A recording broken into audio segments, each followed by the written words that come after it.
Hey, it's James from All Hail Internal Combustion. Make sure you like and subscribe. We got the D15 taken out of the Civic last night, and as you can see, she's quite a bit of a dirty, disgusting, nasty, vile mess.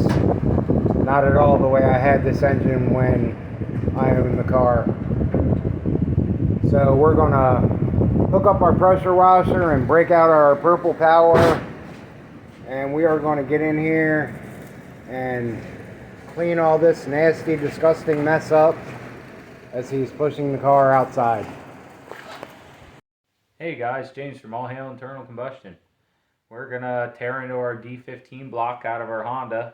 I didn't want to get too crazy cleaning it. If the block ends up needing bearings and everything else, we might as well just rebuild the D16. So we're hoping we could just re-ring this and throw some new gaskets on it and clean it up real nice and run it in the car for a while, and then we can take our time and build the D16 to the actual build we want to build it to. So this will be a good getting around motor. So let's tear it down and see what everything looks like. Start by getting all the externals off.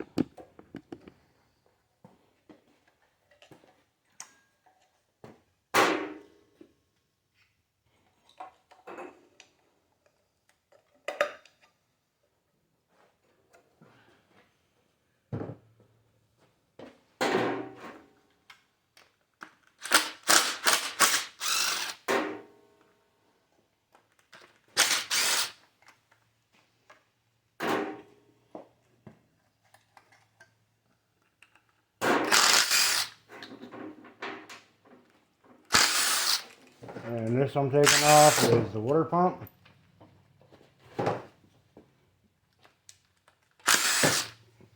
Helps if you take all 4 bolts out, but that's just my way of thinking.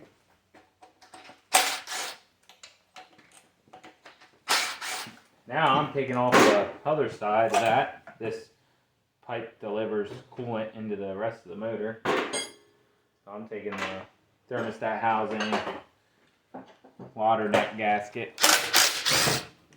bypass tube, I guess you could call it maybe. It's not really a bypass, it's the main pass.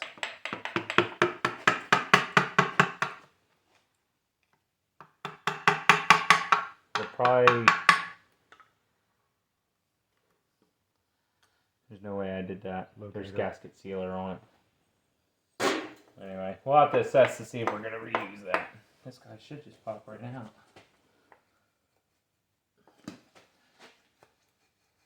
There it goes.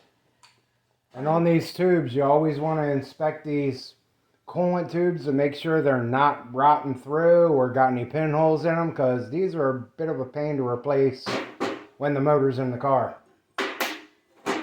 These are different size bolts, so I'm going to drop these in here so maybe at least stay with that. Put the exhaust bracket off.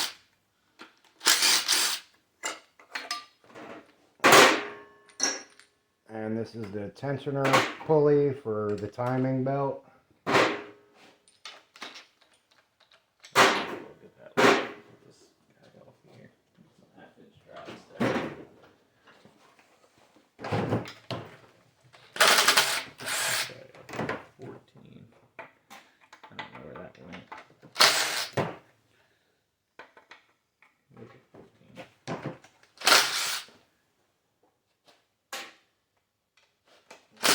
Right there.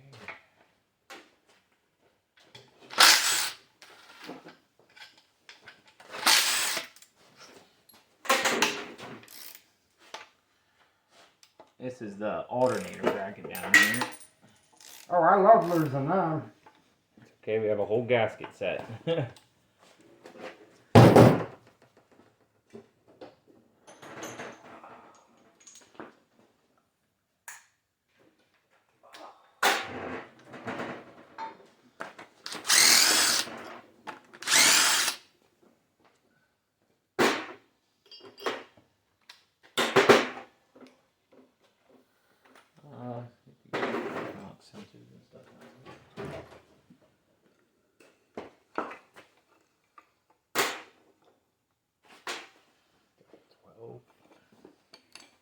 Yeah, here. is actually the 12. Yeah.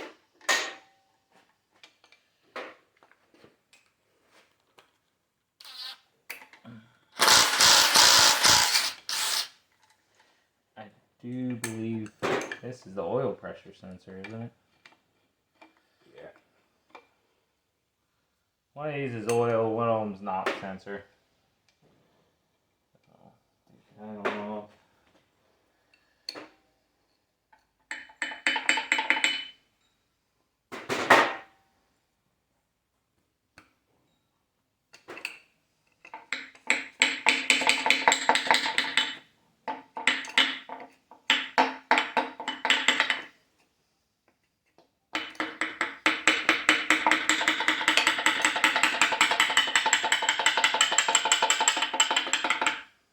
Another big difference with D15 to D16, the D16 will have a oil cooler on the back of the block here. Let's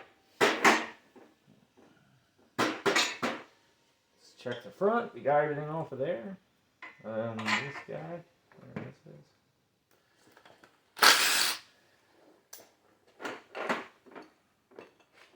I'm not sure what this is, to be honest. Sometimes it's okay not to know. That might be a block heater. Block heater. Yeah. Oh. For when you live up in Canada and such. You want to just leave it in there? Or? Yeah, just leave it in there for now. Oh, that's nice.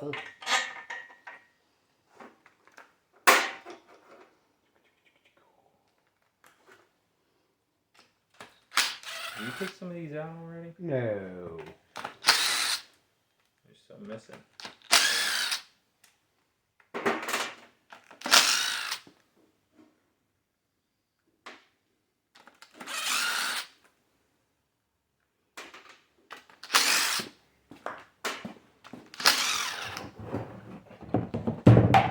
Continuing to drool all over the floor.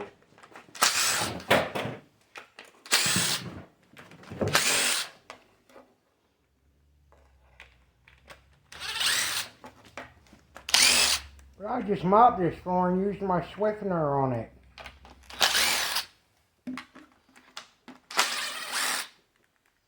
All right.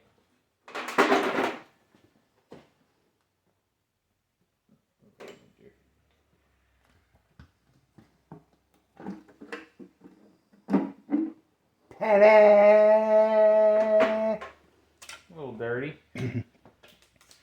It's a little mungey, but there ain't no shinies in it. And I'm very happy about not having any shinies in it. That means, most likely, our bearings are still happy. You wanna pull the head off next?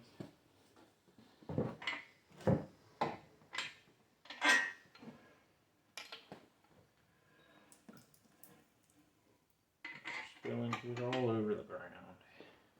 Alright, so now you need 12. You gotta take the, let's move some of these parts down below so we can.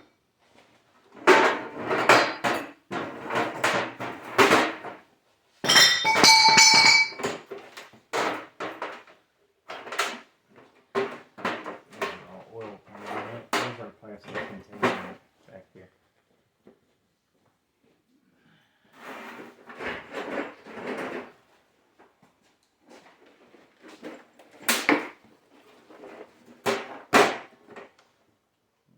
Here, oil pan. This will be valve cover. Yeah, that one's a valve cover. Supposed to be. That's the oil pan bolt that's missing.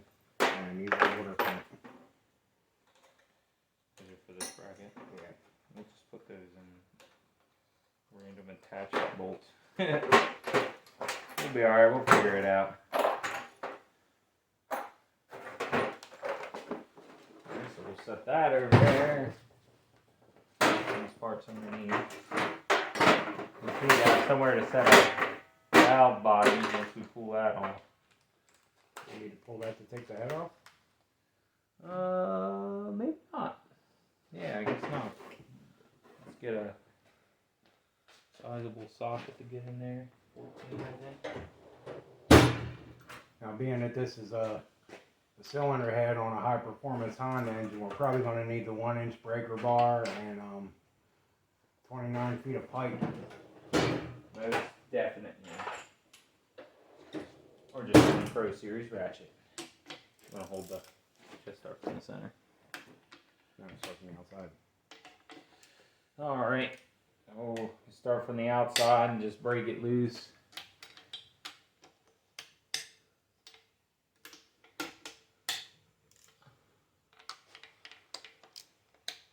These all feel like they're the same tightness, like somebody may have torqued them on and didn't just gas.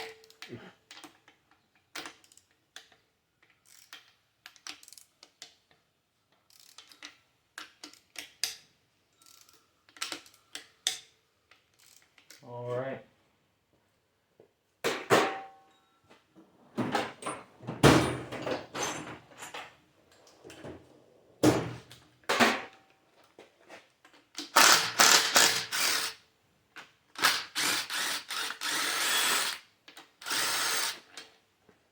I was just going to leave them in the pockets.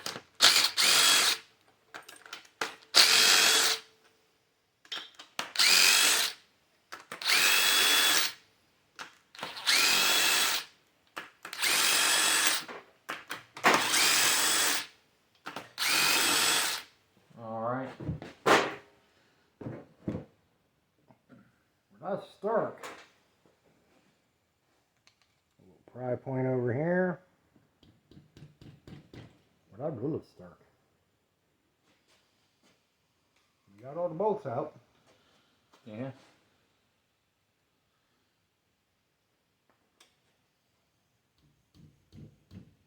Get the big pry bar and go in between here and the engine thing. Yeah, this head's only been on here for, I'd say, about a year. There we go. Oh, remember this gasket had the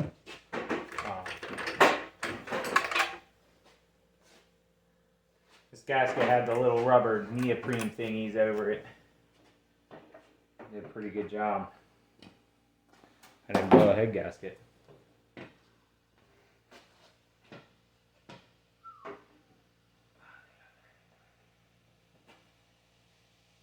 Pull them out and clean them again.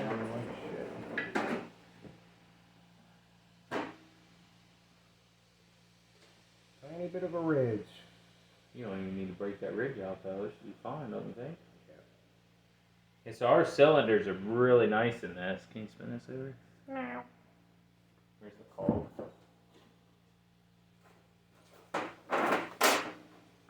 So far so good. We just have to check the bottom bearings and spec them out and see how they're gonna. Yep. The biggest thing on this is that it just has, the walls are so smooth. There's no cross hatching at all, and the oil is escaping out on between the piston rings. So we don't have much compression. We're losing a lot of compression, but obviously we don't have anything detrimentally damaged in the top. I want to look over here at the head. Those were all just brand new, shiny and clean. You can see inside there that I cleaned them up, but that's how much oil this thing was burning. So, and it's already caked up on the valves. That's actually why it supposedly blew a head gasket. It didn't actually blow a head gasket. It actually melted one of the valves because it was burning too much oil. Carbon held it open, ran too rich, too lean, and it popped. So let's get this thing spilled over and see what the bottom end looks like.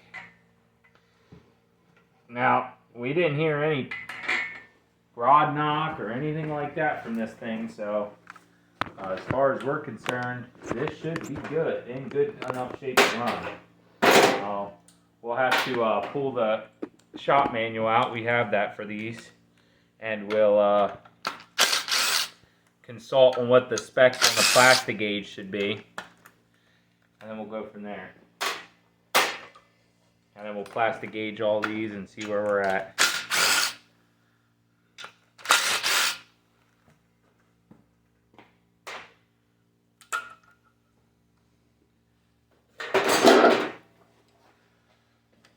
So this will be just like our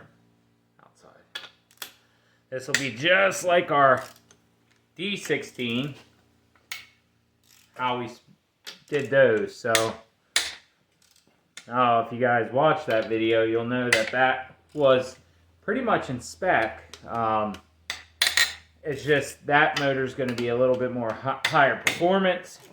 So we really want to, and some of the bearings were kind of burnt, which is what I'm thinking we might find here, but we'll have to wait and see.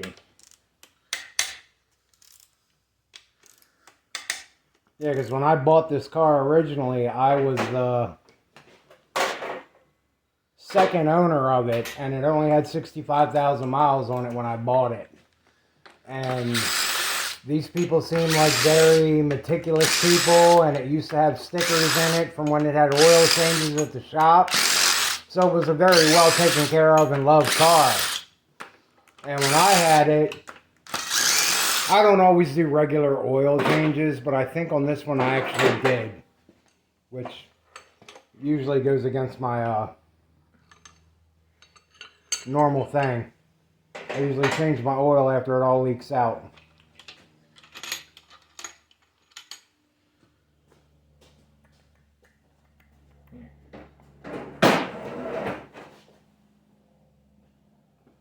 Do we need to take the oil pump off first? Not for this part. This should come out. Okay.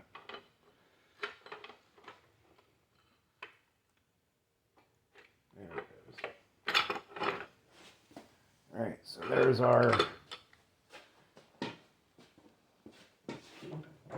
and squizzling oil everywhere. So, if you guys remember, what we need to do now is we got to pull caps off of 2 pistons, pull them out, look at the bearings, see how they look. If they look like they could be used, then we'll put a piece of plastic gauge in there and torque it down. We can do these 2 at the same time and then do the other 2. And then we can consult to see if that's what we're supposed to be at.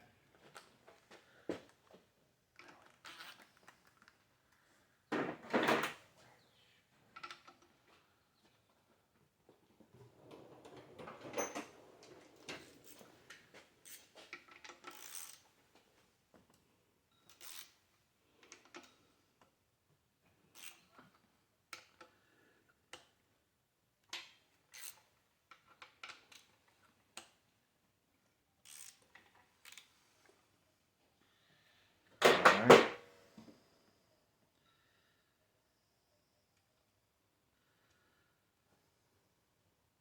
Keep mine over here.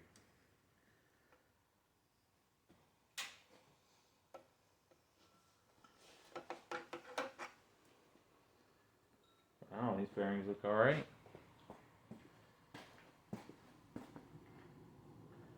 Not bad at all.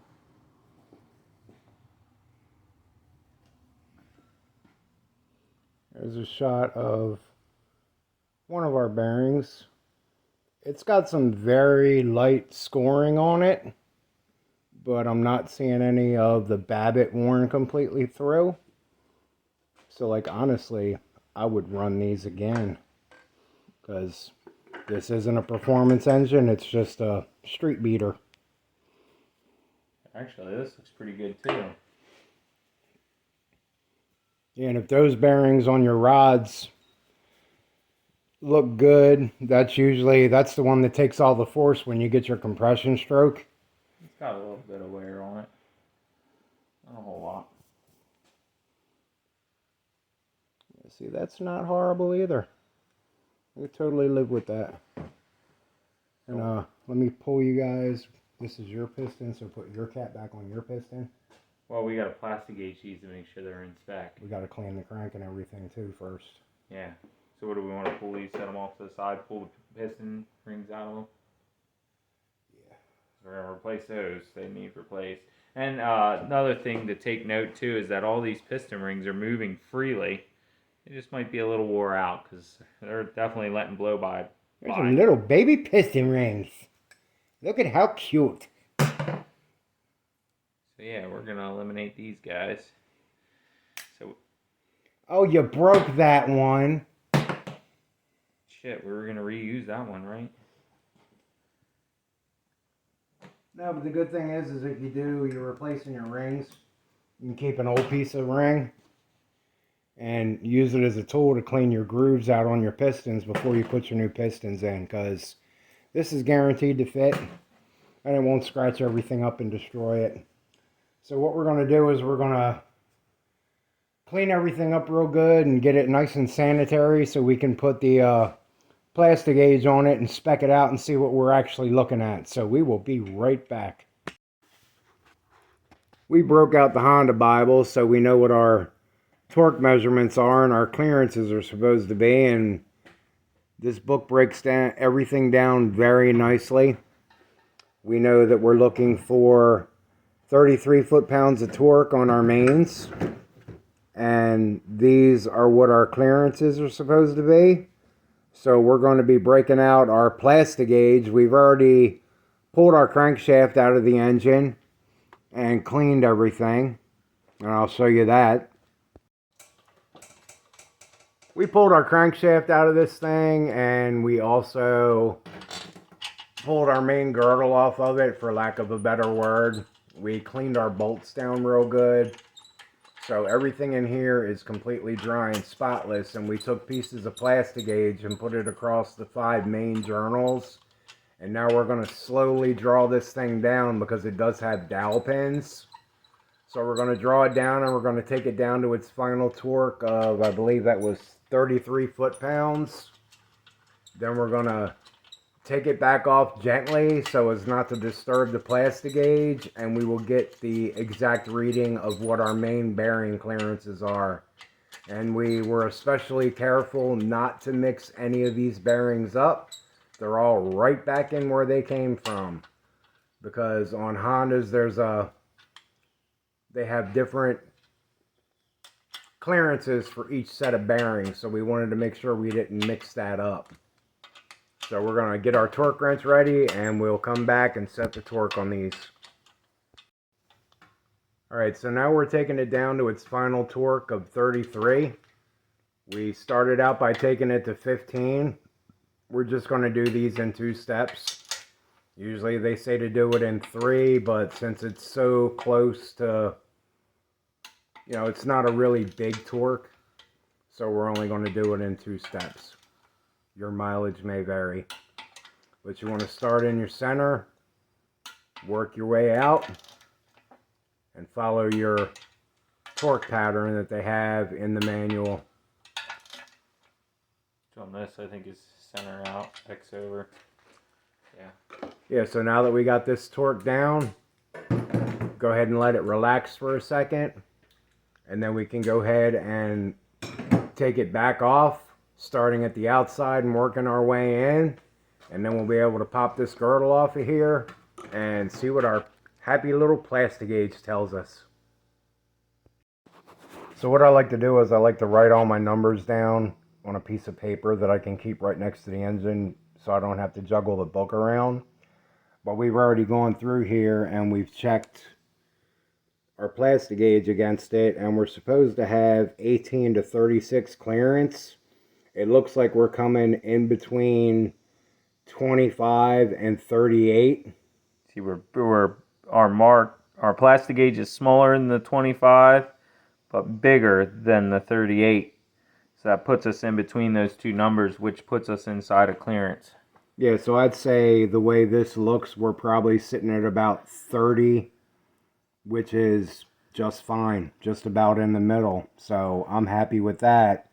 And when we did number 5, which is stuck to our main girdle over there, we got the same number. And on surfaces number 2, 3, and 4, we're looking for 24 to 42 millimeters.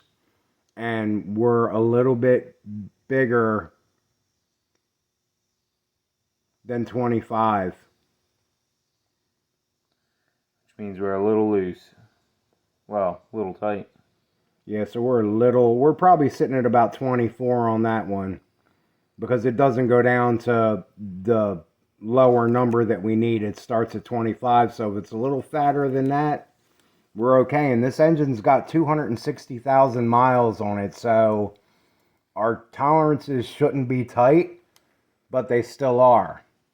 So now what we're going to do is we're going to get some brake cleaner. We're going to clean all of our plastic gauge off of our mains.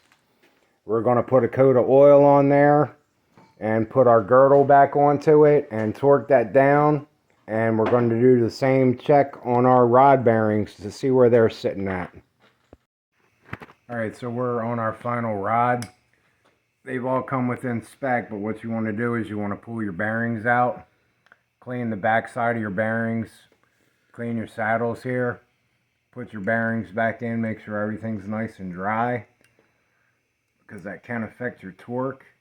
You want to make sure your pads where your con rods meet are nice and clean, no oil in there either. Line your bearings up good. Do the same thing to the other part. Pop your bearing out, and as you can see, even though this is supposed to be completely dry under here, oil and cleaner always do find their way in. I had them in the parts washer to get the pistons looking nice and shiny like that. Look at that. So, go ahead and we'll pop this together. We've already got our piece of plastic gauge sitting in on our journal. So I'm going to go ahead and I'm going to feed this. You got the bolts right? Yeah, over there. Go ahead and feed this through the direction that it goes. Now I'm not really worried about marking up my cylinder walls right now, because we do still have to hone this engine. Mind you, the Hondas have a arrow on the piston to let you know which way the front of the block is. Most of the knuckleheads put an arrow on the front of the piston. So I'm going to come up and through, and I'm going to guide this around my crankshaft. Hold that in place. Get all the crap off my lap.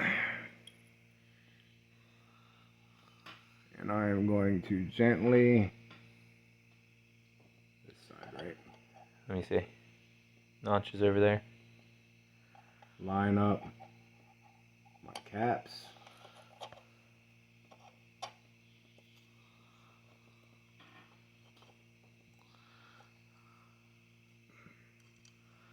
This one was a little bit of a tough one. So you want to hold your piston up there so that you're not accidentally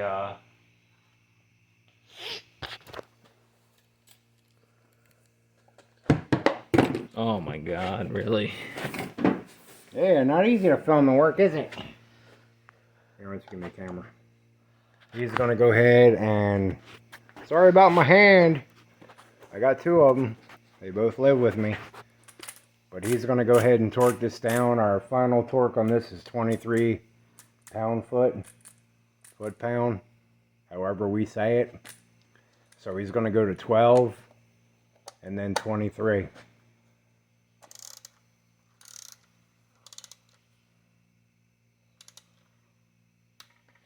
There's 12. And there's 12. Be careful not to spin your crank either. Yeah, because if you spin your crank right now, you're going to smear your plastic gauge, and that'll give you a completely wrong reading.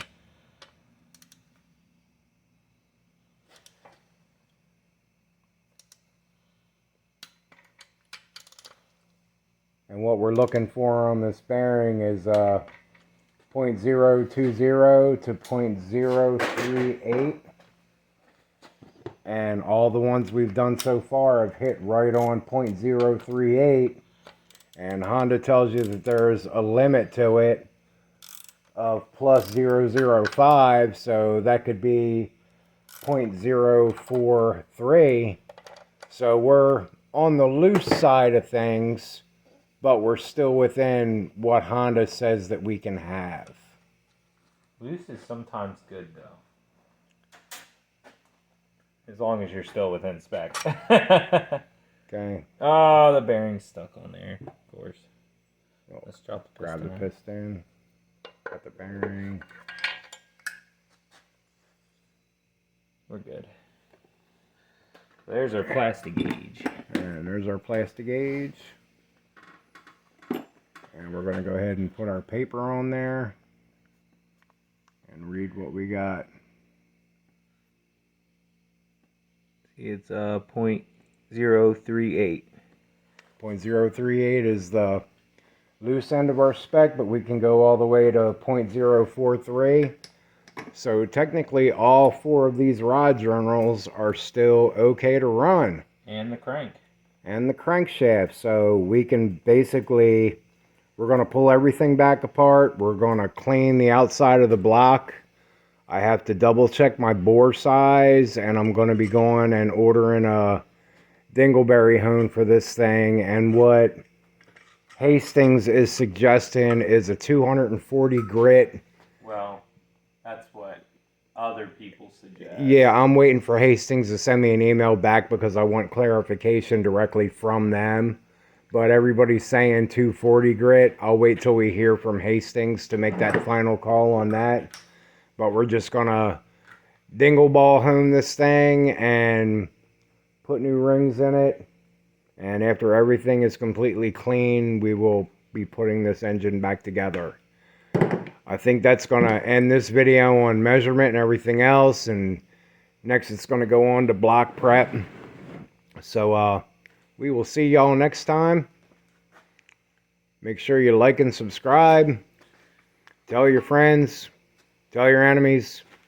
Tell your neighbors. Tell somebody. All hail internal combustion.